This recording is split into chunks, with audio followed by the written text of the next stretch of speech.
The Purloined Letter by Edgar Allan Poe. Nil sapiente odiosus, acumena nemo. Seneca. At Paris, just after dark one gusty evening in the autumn of 18 redacted, I was enjoying the twofold luxury of meditation and meerschaum, in the company with my friend C. Auguste Dupont, in his little back library or book closet au troisième, No. 33 Rue Dunot, Faubourg Saint-Germain. For 1 hour at least we had maintained a profound silence, while each, to any casual observer, might have seemed intently and exclusively occupied with the curling eddies of smoke that oppressed the atmosphere of the chamber. For myself, however, I was mentally discussing certain topics which had formed matter for conversation between us at an earlier period of the evening. I mean the affair of the Rue Morgue, and the mystery attending the murder of Marie Roget.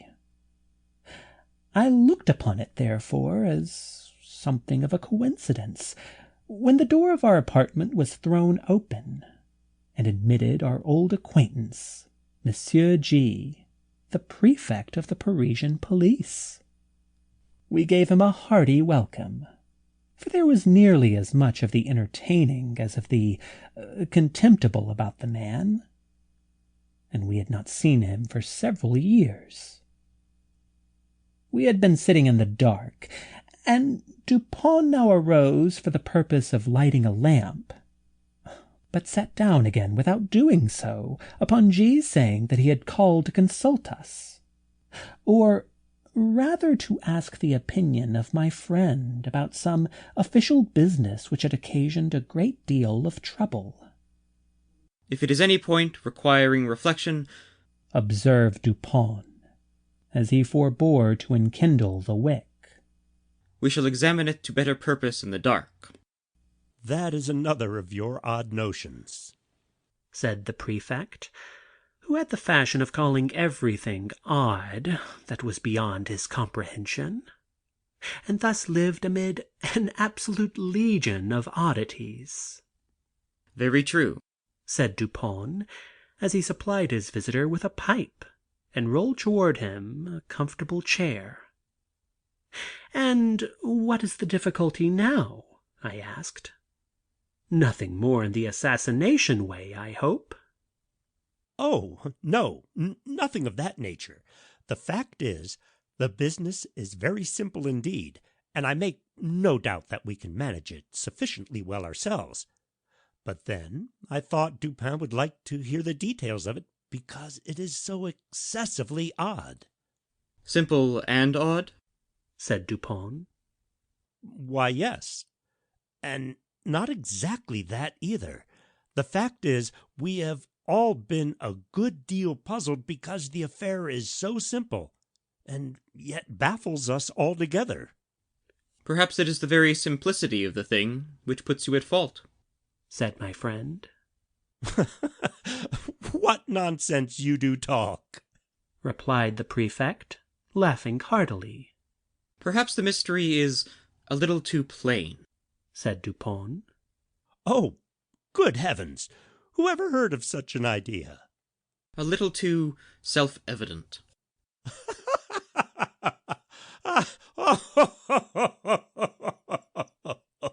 roared our visitor, profoundly amused. "Oh, Dupin, you will be the death of me yet." "And what, after all, is the matter on hand?" I asked. "Why, I will tell you," replied the prefect, as he gave a long, steady, and contemplative puff, and settled himself in his chair. "I will tell you in a few words. But before I begin, let me caution you that this is an affair demanding the greatest secrecy, and that I should most probably lose the position I now hold were it known that I confided it to anyone." "Proceed," said I. "Or not," said Dupont.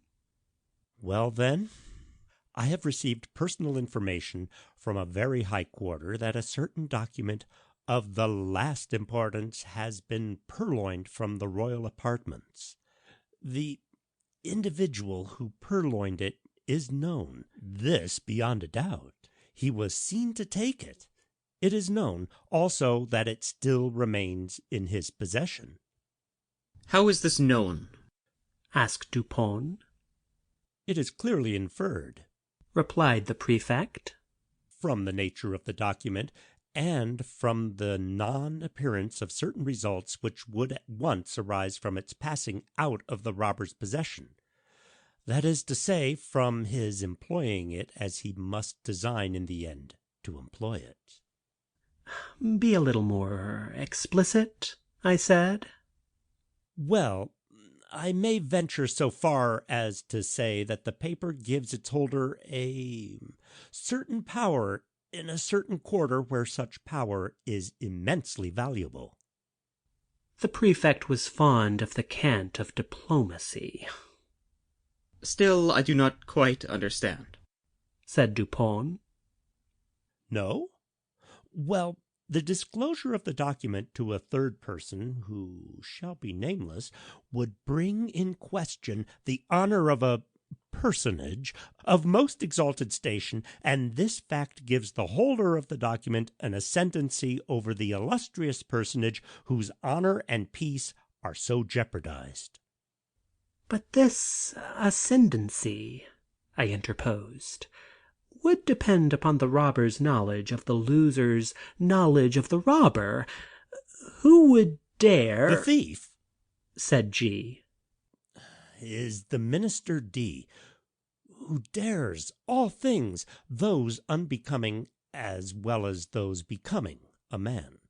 The method of the theft was not less ingenious than bold. The document in question, a letter to be frank, had been received by the personage robbed while alone in the royal boudoir.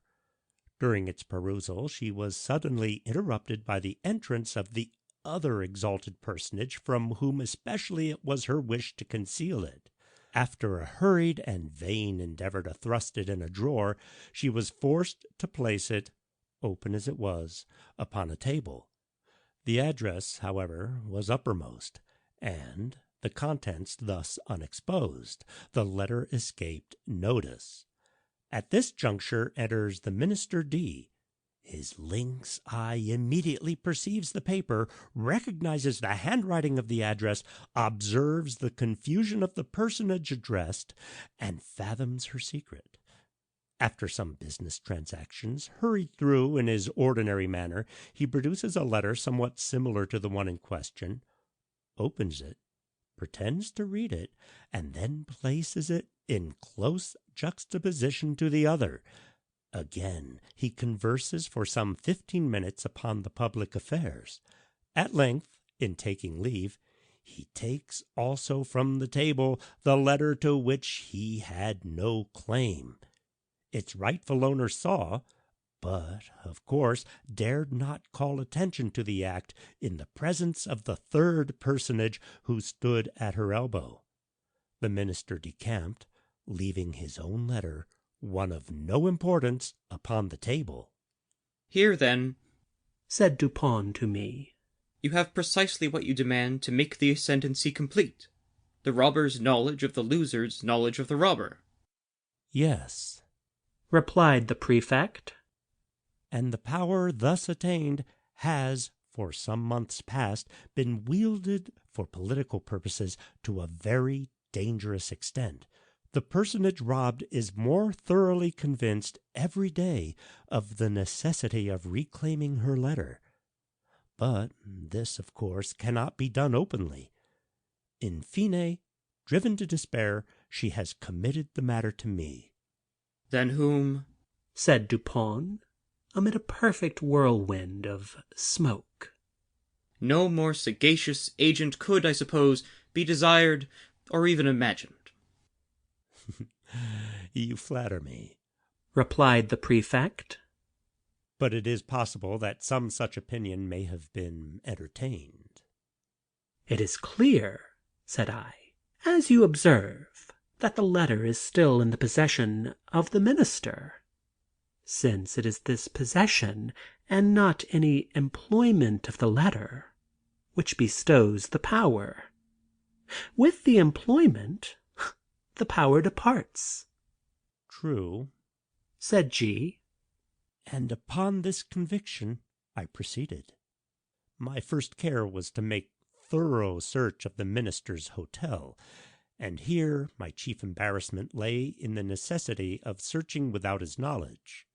Beyond all things, I have been warned of the danger which would result from giving him reason to suspect our design. "But," said I, "you are quite au fait in these investigations. The Parisian police have done this thing often before."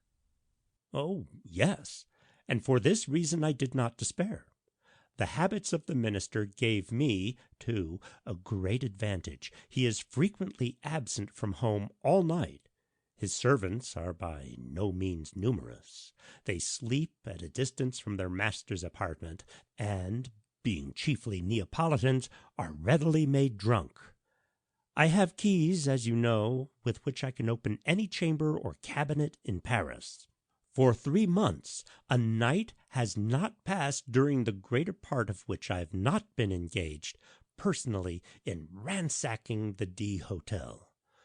My honor is interested, and, to mention a great secret, the reward is enormous.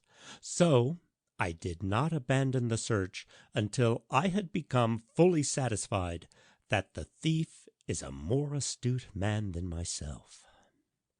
I fancy that I have investigated every nook and corner of the premises in which it is possible that the paper can be concealed." "But is it not possible," I suggested, "that, although the letter may be in possession of the minister, as it unquestionably is, he may have concealed it elsewhere than upon his own premises?" This is barely possible, said Dupin. The present peculiar condition of affairs at court, and especially of those intrigues in which D is known to be involved, would render the instant availability of the document, its susceptibility of being produced at a moment's notice, a point of nearly equal importance with its possession. "Its susceptibility of being produced?" said I.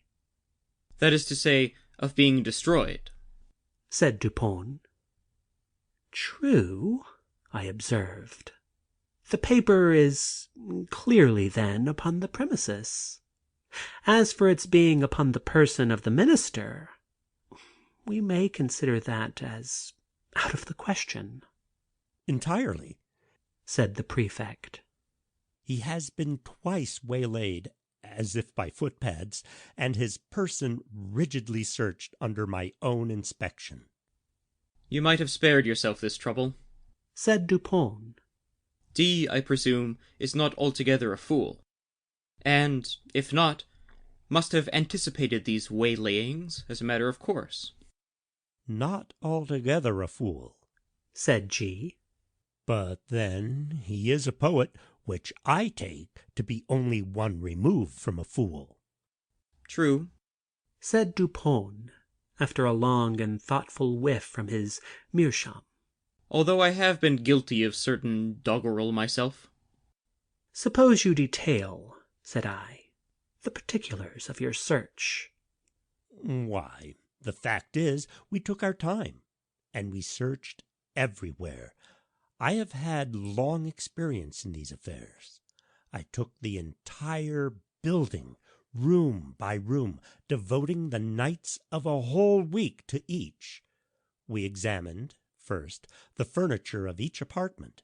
We opened every possible drawer, and I presume you know that, to a properly trained police agent, such a thing as a secret drawer is impossible. Any man is a dolt who permits a secret drawer to escape him in a search of this kind. The thing is so plain. There is a certain amount of bulk, of space to be accounted for in every cabinet. Then we have accurate rules. The 50th part of a line could not escape us. After the cabinets, we took the chairs. The cushions we probed with the fine long needles you have seen me employ. From the tables we removed the tops. Why so? Sometimes the top of a table or other similarly arranged piece of furniture is removed by the person wishing to conceal an article, then the leg is excavated, the article deposited within the cavity, and the top replaced. The bottoms and tops of bedposts are employed in the same way. But could not the cavity be detected by sounding? I asked. By no means, if, when the article is deposited, a sufficient wadding of cotton be placed around it. Besides, in our case, we were obliged to proceed without noise. But you could not have removed, you could not have taken to pieces all articles of furniture in which it would have been possible to make a deposit in the manner you mention. A letter may be compressed into a thin spiral roll, not differing much in shape or bulk from a large knitting needle, and in this form it might be inserted into the rung of a chair, for example. You did not take to pieces all of the chairs? Certainly not. But we did better. We examined the rungs of every chair in the hotel, and, indeed, the jointings of every description of furniture, by the aid of a most powerful microscope. Had there been any traces of recent disturbance, we should not have failed to detect it instantly. A single grain of gimlet dust, for example, would have been as obvious as an apple. Any disorder in the gluing, any unusual gaping in the joints, would have sufficed to ensure detection. I presume you looked to the mirrors, between the boards and the plates, and you probed the beds and the bedclothes, as well as the curtains and carpets. That, of course. And when we had absolutely completed every particle of the furniture in this way, then we examined the house itself. We divided its entire surface into compartments, which we numbered, so that none might be missed. Then we scrutinized each individual square inch throughout the premises, including the two houses immediately adjoining, with the microscope, as before. The two houses adjoining! I exclaimed. You must have had a great deal of trouble. We had, but the reward offered is prodigious. You include the grounds about the houses? All the grounds are paved with brick. They gave us comparatively little trouble. We examined the moss between the bricks and found it undisturbed. You looked among D.'s papers, of course, and into the books of the library. Certainly. We opened every package and parcel. We not only opened every book, but we turned over every leaf in each volume, not contenting ourselves with a mere shake according to the fashion of some of our police officers. We also measured the thickness of every book cover with the most accurate measurement, and applied to each the most jealous scrutiny of the microscope. Had any of the bindings been recently meddled with, it would have been utterly impossible that the fact should have escaped observation. Some 5 or 6 volumes, just from the hands of the binder, we carefully probed longitudinally with the needles. You explored the floors beneath the carpets? Beyond doubt. We removed every carpet and examined the boards with the microscope. And the paper on the walls? Yes. You looked into the cellars? We did. Then, I said, you have been making a miscalculation, and the letter is not upon the premises as you suppose. I fear you are right there, said the prefect. And now, Dupin, what would you advise me to do? To make a thorough research of the premises. That is absolutely needless, replied G. I am not more sure that I breathe than I am that the letter is not at the hotel. I have no better advice to give you, said Dupin. You have, of course, an accurate description of the letter? Oh, yes, And here the prefect, producing a memorandum book, proceeded to read aloud a minute account of the internal, and especially of the external, appearance of the missing document. Soon after finishing the perusal of this description, he took his departure, more entirely depressed in spirit than I had ever known the gentleman before. In about a month afterward, he paid us another visit, and found us occupied very nearly as before. He took a pipe and a chair, and entered into some ordinary conversation. At length I said, "Well, but gee! What of the Purloined Letter? I presume you have at last made up your mind that there is no such thing as overreaching the minister." Confound him, say I. Yes, I made the re-examination, however, as Dupin suggested, but it was all labor lost, as I knew it would be. How much was the reward offered, did you say? Asked Dupin. Why, a very great deal. A very liberal reward. I don't like to say how much, precisely, but one thing I will say, that I wouldn't mind giving my individual check for 50,000 francs to anyone who could obtain me that letter. The fact is, it is becoming of more and more importance every day, and the reward has been lately doubled. If it were trebled, however, I could do no more than I have done. Why, yes, said Dupin, drawlingly, between the whiffs of his meerschaum. I really think, G, you have not exerted yourself to the utmost in this matter. You might do a little more, I think, eh? How? In what way? Why, you might employ counsel in the matter, eh? Do you remember the story they tell of Abernathy? No, hang Abernathy. To be sure, hang him and welcome. But, once upon a time, a certain rich miser conceived a design of sponging upon this Abernathy for a medical opinion. Getting up, for this purpose, an ordinary conversation in a private company, he insinuated his case to the physician as that of an imaginary individual. "We will suppose," said the miser, "that his symptoms are such and such. Now, doctor, what would you have directed him to take?" "Take?" said Abernathy. "Why, take advice, to be sure." But, said the prefect, a little discomposed. I am perfectly willing to take advice and to pay for it.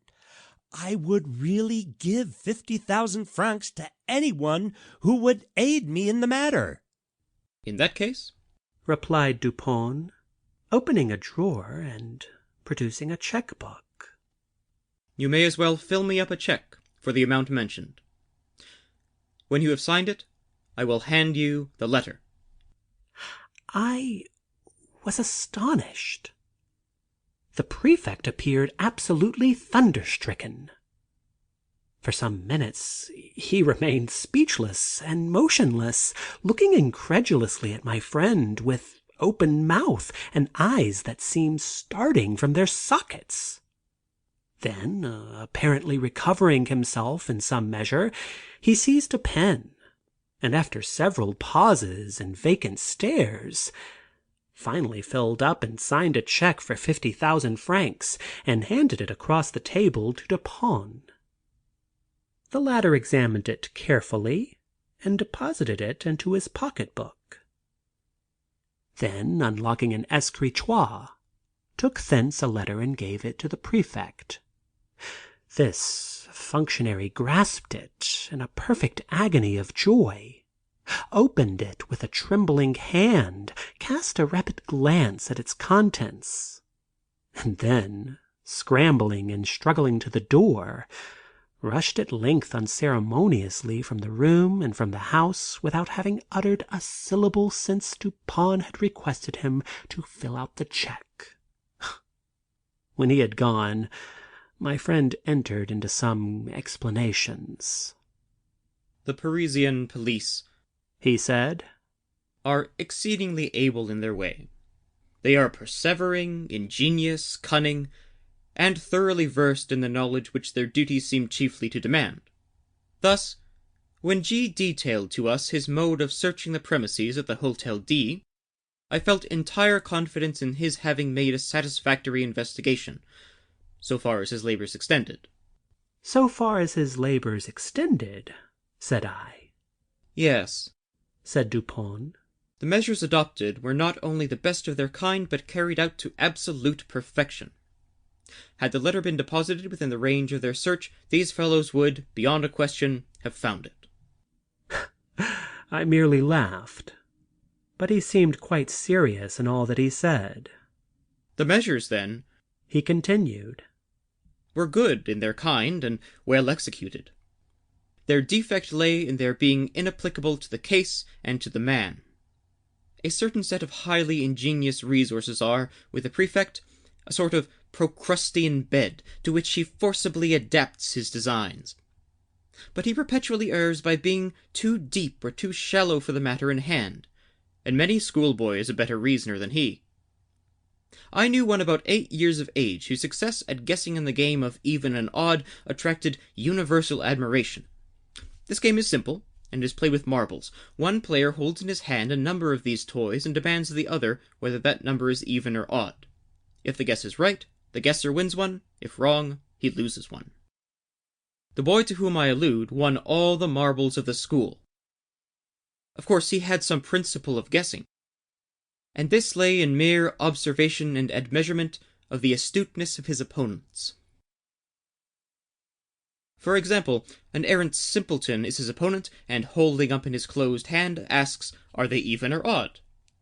Our schoolboy replies, "Odd," and loses, but upon the second trial he wins, for he then says to himself, "The simpleton has them even upon the first trial, and his amount of cunning is just sufficient enough to make him have them odd upon the second. I will therefore guess odd." He guesses odd, and wins. Now with the simpleton a degree above the first, he would have reasoned thus: "This fellow finds that in the first instance I guessed odd, and in the second he will propose to himself upon the first impulse a simple variation from even to odd, as did the first simpleton. But then a second thought will suggest that this is too simple a variation, and finally he will decide upon putting it even as before. I will therefore guess even." He guesses even and wins. Now this mode of reasoning in the schoolboy, whom his fellows termed lucky, what, in its last analysis, is it? "It is merely," said I, "an identification of the reasoner's intellect with that of his opponent." "It is," said Dupin. And upon inquiring of the boy by what means he effected the thorough identification in which his success consisted, I received answer as follows. When I wish to find out how wise, or how stupid, or how good, or how wicked is anyone, or what are his thoughts at the moment, I fashion the expression of my face as accurately as possible in accordance with the expression of his, and then wait to see what thoughts or sentiments arise in my mind or heart, as if to match or correspond with the expression. This response of the schoolboy lies at the bottom of all the spurious profundity which has been attributed to Rochefoucauld, to La Bruyère, to Machiavelli, and to Campanella. "And the identification," I said, "of the reasoner's intellect with that of his opponents depends, if I understand you aright, upon the accuracy with which the opponent's intellect is admeasured." For its practical value, it depends upon this, replied Dupin. And the prefect and his cohort fail so frequently, first, by default of this identification, and secondly, by ill admeasurement, or rather through non-admeasurement, of the intellect with which they are engaged. They consider only their own ideas of ingenuity, and, in searching for anything hidden, advert only to the modes in which they would have hidden it. They are right in this much, that their own ingenuity is a faithful representative of that of the masses, but when the cunning of the individual felon is diverse in character from their own, the felon foils them, of course. This always happens when it is above their own, and very usually when it is below. They have no variation of principle in their investigations, At best, when urged by some unusual emergency, by some extraordinary reward, they extend or exaggerate their old modes of practice without touching their principles. What, for example, in this case of D, has been done to vary the principle of action? What is all this boring and probing and sounding and scrutinizing with the microscope and dividing the surface of the building into registered square inches? What is it all but an exaggeration of the application of the one principle or set of principles of search, which are based upon the one set of notions regarding human ingenuity to which the prefect, in the long routine of his duty, has been accustomed? Do you not see he has taken it for granted that all men proceed to conceal a letter, not exactly in a gimlet hole bored in a chair leg, but at least in some out-of-the-way hole or corner suggested by the same tenor of thought which would urge a man to secrete a letter in a gimlet hole bored in a chair leg? And do you not see also that such recherché nooks for concealment are adapted only for ordinary occasions, and would be adopted only by ordinary intellects? For in all cases of concealment, a disposal of the article concealed, a disposal of it in this recherché manner, is, in the very first instance, presumable and presumed, and thus its discovery depends not at all upon the acumen, but altogether upon the mere care, patience, and determination of the seekers. And where the case is of importance, or what amounts to the same thing in the policial eyes when the reward is of magnitude, the qualities in question have never been known to fail. You will now understand what I meant in suggesting that had the Purloined Letter been hidden anywhere within the limits of the prefect's examination, in other words, had the principle of its concealment been comprehended within the principles of the prefect, its discovery would have been a matter altogether beyond question. This functionary, however, has been thoroughly mystified, and the remote source of his defeat lies in the supposition that the minister is a fool, because he has acquired renown as a poet. All fools are poets, this the prefect feels, and he is merely guilty of a non distributio medi in thus inferring that all poets are fools. "But is this really the poet?" I asked. "There are two brothers, I know, and both have attained reputation in letters. The minister, I believe, has written learnedly on the differential calculus. He is a mathematician, and no poet." You are mistaken. I know him well. He is both. As poet and mathematician, he would reason well. As mere mathematician, he could not have reasoned at all, and thus would have been at the mercy of the prefect. "You surprise me," I said, "by these opinions, which have been contradicted by the voice of the world. You do not mean to set at naught the well-digested idea of centuries. The mathematical reason has long been regarded as the reason par excellence." Il y a à parier, replied Dupin, quoting from Chamfort, que toute idée publique, toute convention reçue est une sottise, car elle a convenu au plus grand nombre. The mathematicians, I grant you, have done their best to promulgate the popular error to which you allude, and which is none the less an error for its promulgation as truth. With an art worthy a better cause, for example, they have insinuated the term analysis into application to algebra. The French are the originators of this particular deception. But if a term is of any importance, if words derive any value from applicability, then analysis conveys algebra about as much as, in Latin, ambitus implies ambition, religio religion, or homines honesti a set of honorable men. "You have a quarrel on hand, I see," said I, "with some of the algebraists of Paris. But proceed." I dispute the availability and thus the value of that reason which is cultivated in any especial form other than the abstractly logical. I dispute in particular the reason adduced by mathematical study. The mathematics are the science of form and quantity. Mathematical reasoning is merely logic applied to observation upon form and quantity. The great error lies in supposing that even the truths of what is called pure algebra are abstract or general truths. And this error is so egregious that I am confounded at the universality with which it has been received. Mathematical axioms are not axioms of general truth. What is true of relation, of form and quantity is often grossly false in regard to morals, for example. In this latter science it is very usually untrue that the aggregated parts are equal to the whole. In chemistry also the axiom fails. In the consideration of motive it fails, for two motives each of a given value have not necessarily a value when united equal to the sum of their values apart. There are numerous other mathematical truths which are only truths within the limit of relation. But the mathematician argues from his finite truths through habit as if they were of an absolutely general applicability, as the world indeed imagines them to be. Bryant, in his very learned mythology, mentions an analogous source of error when he says that, although the pagan fables are not believed, yet we forget ourselves continually, and make inferences from them as existing realities.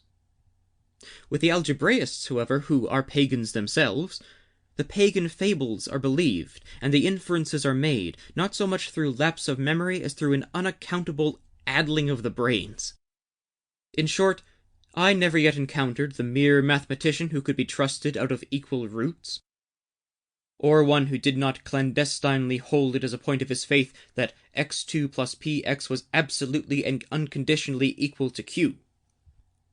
Say to one of these gentlemen, by way of experiment, if you please, that you believe occasions may occur where x squared plus px is not altogether equal to q, and, having made him understand what you mean, get out of his reach as speedily as convenient, for, beyond doubt, he will endeavor to knock you down.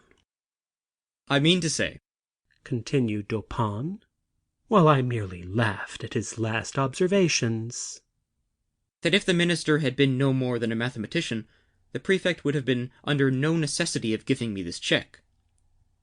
I knew him, however, as both mathematician and poet, and my measures were adapted to his capacity with reference to the circumstances by which he was surrounded. I knew him as a courtier, too, and as a bold intrigant. Such a man, I considered, could not fail to be aware of the ordinary policial modes of action. He could not have failed to anticipate, and events have proved that he did not fail to anticipate, the waylayings to which he was subjected. He must have foreseen, I reflected, the secret investigations of his premises. His frequent absences from home at night, which were hailed by the prefect as certain aids to his success, I regarded only as ruses to afford opportunity for thorough search to the police, and thus the sooner to impress them with the conviction, to which G in fact did finally arrive, the conviction that the letter was not upon the premises.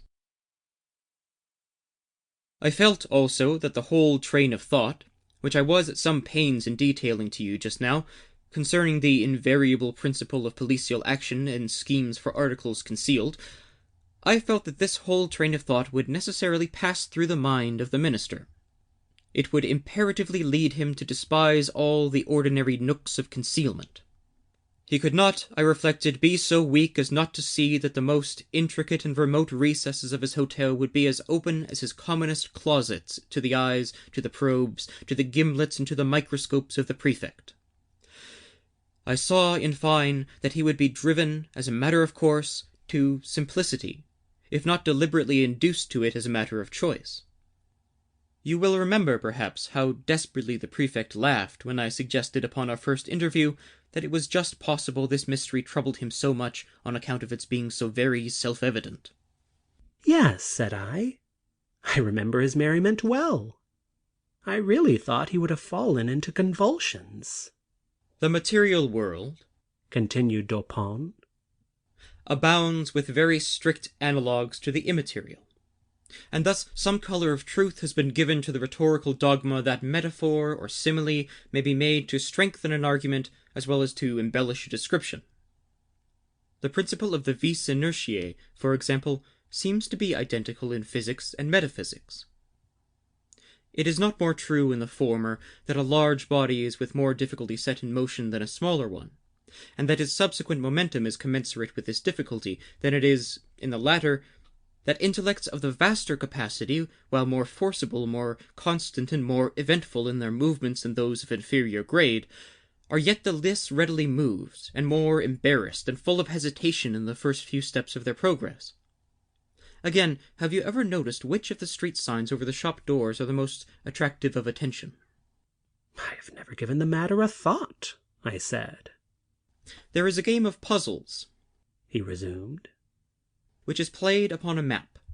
One party playing requires another to find a given word, the name of a town, a river, state, or empire, any word, in short, upon the motley and perplexed surface of the chart. A novice in the game generally seeks to embarrass his opponents by giving them the most minutely lettered names. But the adept selects such words as stretch in large characters from one end of the chart to the other. These, like the over-largely lettered signs and placards of the street, escaped observation by dint of being excessively obvious. And here the physical oversight is precisely analogous with the moral inapprehension by which the intellect suffers to pass unnoticed those considerations which are too obtrusively and too palpably self-evident. But this is a point, it appears, somewhat above or beneath the understanding of the prefect. He never once thought it probable or possible that the minister had deposited the letter immediately beneath the nose of the whole world, by way of best preventing any portion of that world from perceiving it.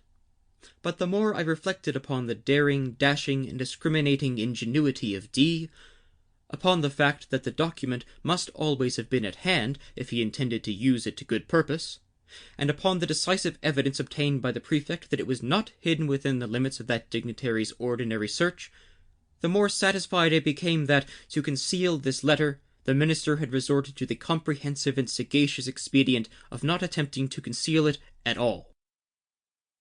Full of these ideas, I prepared myself with a pair of green spectacles, and called one fine morning, quite by accident, at the ministerial hotel. I found D at home, yawning, lounging, and dawdling as usual, and pretending to be in the last extremity of ennui. He is, perhaps, the most really energetic human being now alive, but that is only when nobody sees him. To be even with him, I complained of my weak eyes, and lamented the necessity of the spectacles, under cover of which I cautiously and thoroughly surveyed the whole apartment, while seemingly intent only on the conversation of my host. I paid especial attention to a large writing-table near where he sat, and upon which lay confusedly some miscellaneous letters and other papers, with one or two musical instruments and a few books. Here, however, after a long and very deliberate scrutiny, I saw nothing to excite particular suspicion. At length my eyes, in going the circuit of the room, fell upon a trumpery filigree card-rack of pasteboard, that hung dangling by a dirty blue ribbon from a little brass knob just beneath the middle of the mantelpiece. In this rack, which had 3 or 4 compartments, were 5 or 6 visiting cards and a solitary letter. This last was much soiled and crumpled. It was torn nearly in two, across the middle, as if a design in the first instance to tear it entirely up as worthless had been altered or stayed in the second. It had a large black seal, bearing the D cipher very conspicuously, and was addressed in a diminutive female hand to D, the minister himself. It was thrust carelessly, and even, as it seemed, contemptuously, into one of the uppermost divisions of the rack. No sooner had I glanced at this letter than I concluded it to be that of which I was in search. To be sure, it was, to all appearance, radically different from the one of which the prefect had read us so minute a description. Here the seal was large and black, with the D cipher. There it was small and red, with the ducal arms of the S family. Here the address to the minister was diminutive and feminine. There the superscription to a certain royal personage was markedly bold and decided. The size alone formed a point of correspondence. But then the radicalness of these differences, which was excessive, the dirt, the soiled and torn conditions of the paper, so inconsistent with the true methodical habits of D, and so suggestive of a design to delude the beholder into an idea of the worthlessness of the document, these things together with the hyper-obtrusive situation of this document, full in the view of every visitor, and thus exactly in accordance with the conclusions to which I had previously arrived, these things, I say, were strongly corroborative of suspicion, in one who came with the intention to suspect. I protracted my visit as long as possible, and, while I maintained a most animated discussion with the minister upon a topic which I knew well had never failed to interest and excite him, I kept my attention really riveted upon the letter. In this examination I committed to memory its external appearance and arrangement in the rack, and also fell at length upon a discovery which set at rest whatever trivial doubt I might have entertained. In scrutinizing the edges of the paper, I observed them to be more chafed than seemed necessary. They presented the broken appearance which is manifested when a stiff paper, having been once folded and pressed with a folder, is refolded in a reversed direction, in the same creases or edges which had formed the original fold. This discovery was sufficient. It was clear to me that the letter had been turned, as a glove, inside out, redirected and resealed.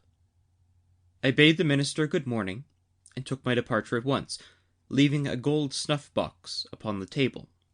The next morning I called for the snuff-box, when we resumed quite eagerly the conversation of the preceding day.